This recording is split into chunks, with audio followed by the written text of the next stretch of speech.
በህገወጥ መንገድ ሐሰተኛ የይዞታ ማረጋገጫ በመስራትና የተሰጣቸውን የህዝብ አደራ በማጉደል ሰነድ በመደበቅ የሙስና ወንጀል የፈጸሙ ተከሳሾች እስከ 6 ዓመት በሚደርስ ጽኑ እስራት እንዲቀጡ መወሰኑን የከምባታ ዞን ከፍተኛ ፍርድ ቤት አስታወቀ። ዘገባው የከምባታ ዞን መንግስት ኮሚኒኬሽን ጉዳዮች መምሪያ ነው። ሀብታሙ ግዛቸው ደግሞ እንደሚከተለው ያቀርበዋል።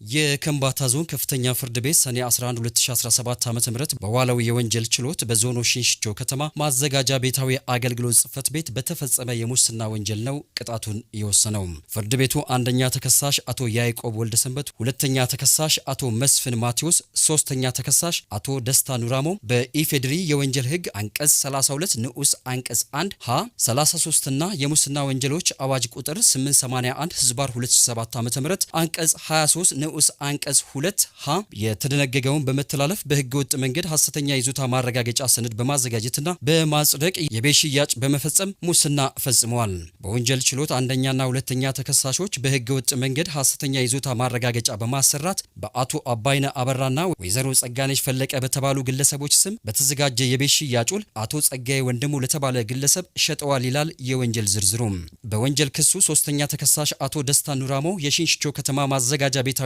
አገልግሎት ጽሕፈት ቤት የሪከርድና የማህደር ባለሙያ ሆኖ ከሰኔ 1 2007 ዓ.ም ጀምሮ በሚሰራበት ወቅት ወንጀሉን መፈጸሙ ተገልጿል። ተከሳሹ ባለው ኃላፊነት የተቋሙን ፋይሎች የመጠበቅ ግዴታ እያለበት የሌላ ግለሰብን መብት ለመጉዳት በማሰብ ፋይሉን በማጥፋቱ የከተማ ቤት በተጭበረበረ ሰነድ ይዞታ ማረጋገጫ በማሰራት መንግስታዊ ህዝባዊና ድርጅት ሰነዶችን በማጥፋት ጉዳት ማድረሱ ተመላክቷል። በክስ ዝርዝሩ አቃቢ ህግ በስነ ስርዓት ህጉ መሰረት ተከሳሽ በሙስና ወንጀሎች አዋጅ ቁጥር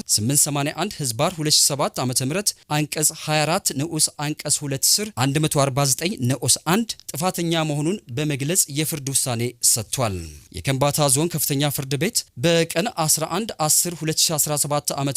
በዋለው የሙስና የወንጀል ችሎት ተከሳሾቹ ጥፋተኛ በተባሉበት አንቀጽ 24 ንዑስ አንቀጽ 2 የሙስና ወንጀል ድርጊት ለወንጀሉ በቅጣት አወሳሰን መመሪያ 2/2006 ደረጃና እርከን የወጣለት በመሆኑ በወንጀል ህግ ቁጥር 115 ንዑስ አንቀጽ 1 ሶስተኛው ተከሳሽ አቶ ደስታ ኑራሞ እጁ ከተያዘበት ቀን ጀምሮ የሚታሰብ 5 ዓመት ከ6 ወር ጽኑ እስራት ወይም 25000 ብር እንዲቀጣ የተወሰነ ሲሆን ሌሎች አንደኛና ሁለተኛ ተከሳሾች ያልተያዙ በመሆናቸው እያንዳንዳቸው በ6 ዓመት ጽኑ እስራትና 8000 ብር እንዲቀጡ በሌሉበት የፍርድ ውሳኔ በማስተላለፍ የከምባታ ዞን ፖሊስ ተከታትሎ በመያዝ ለዱራሜ ማረሚያ እንዲያስረክቡ ተይዘው ሲቀርቡ የእስራት ጊዜውን እንዲያስፈጽሙ ትዕዛዝ ተላልፏል። የከምባታ ዞን ከፍተኛ ፍርድ ቤት ፕሬዝዳንት አቶ አለማየሁ ደፋሴ ወንጀሉን አስመልክተው በሰጡት አስተያየት ማንኛውም የመንግስት ባለስልጣንም ሆነ ባለሙያ ከህዝብና ከመንግስት የተጣለበትን ኃላፊነት በታማኝነት በመወጣት ህብረተሰቡን ከብልሹ አሰራርና ሙስና በጸዳ መልኩ ማገልገል